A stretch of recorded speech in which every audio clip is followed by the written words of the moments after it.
தமிழ்நாடு அரசு ஊழியர்களுக்கான ஓய்வூதியம் தொடர்பாக முதலமைச்சர் மு.க.ஸ்டாலின் இன்று முக்கிய அறிவிப்பை வெளியிட இருக்கிறார். கடந்த 2003ஆம் ஆண்டு அப்போது ஒன்றியத்தில் ஆட்சியில் இருந்த பாஜக அரசால் பழைய ஓய்வூதிய திட்டம் நிறுத்தப்பட்டு புதிய ஓய்வூதிய திட்டம் கொண்டுவரப்பட்டது. இந்த திட்டத்தை அப்போதைய அதிமுக அரசு தமிழ்நாட்டில் உடனடியாக அமல்படுத்தியது. 2004 ஜனவரி 1ஆம் தேதிக்கு பிறகு பணியில் சேர்ந்த ஆயுத படைகளை தவிர ஒன்றிய அரசு ஊழியர்களுக்கு புதிய ஓய்வூதிய திட்டம் கட்டாயம் பொருந்தும் என்று அறிவிக்கப்பட்டது. பல்வேறு மாநில அரசுகளும் தங்களது ஊழியர்களுக்கு புதிய ஓய்வூதிய திட்டத்தை கடைபிடித்தன.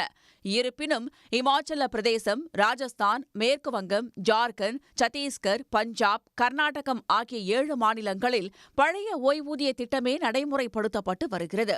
இந்நிலையில் தமிழ்நாட்டில் பழைய ஓய்வூதிய திட்டத்தை அமல்படுத்த கோரி அரசு ஊழியர்கள், ஆசிரியர்கள் கடந்த சில நாட்களாக போராட்டம் நடத்தி வருகின்றனர்.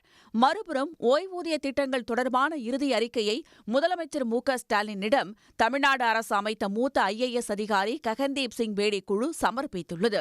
போராட்டத்தில் ஈடுபட்டுள்ள ஜாக்டோ ஜியோ, போட்டோ ஜியோ அமைப்பினர் அமைச்சர்களுடன் நடத்திய பேச்சுவார்த்தையின் முடிவில் பழைய ஓய்வூதிய திட்டம் தொடர்பாக முதலமைச்சர் மு.க.ஸ்டாலின் இன்று முக்கிய அறிவிப்பை வெளியிடவுள்ளதாக தெரிவித்தனர். மாண்புமிகு தமிழக முதலமைச்சர் அவர்கள் ஓய்வூதியம் தொடர்பான அனைவரும் மகிழக்கூடிய வகையில் அறிவிப்பை வெளியிடுவார் என்ற நல்ல செய்தியை அறிவித்தார். ஜாக்டோ ஜியோவை பொறுத்தவரை மற்ற கோரிக்கைகள் தொடர்பாகவும் அமைச்சர் குழுவிடம் எடுத்து உரைத்திருக்கிறோம். பழைய ஓய்வூதிய திட்டம் என்பது அரசு ஊழியர்களுக்கு ஓய்வுக்கு பிறகான நிதி உத்தரவாதத்தை வழங்குவதாக இருந்தது. அதாவது அரசு ஊழியர் மற்றும் ஆசிரியர் கடைசியாக பெற்ற சம்பளத்தில் 50% ஓய்வூதியமாக வழங்கப்பட்டது. கம்ப்யூட்டேஷன், குடும்ப ஓய்வூதியம் மட்டுமன்றி 80 வயதுக்கு மேல் 100 வயது வரை கிடைக்கும் கூடுதல் ஓய்வூதியம், ஊதிய குழு அமைக்கும் போது ஓய்வூதிய உயர்வு, அகவிலைப்படி போன்றவை பழைய ஓய்வூதிய திட்டத்தில் இருக்கும் குறிப்பிடத்தக்க பலன்களாகும்.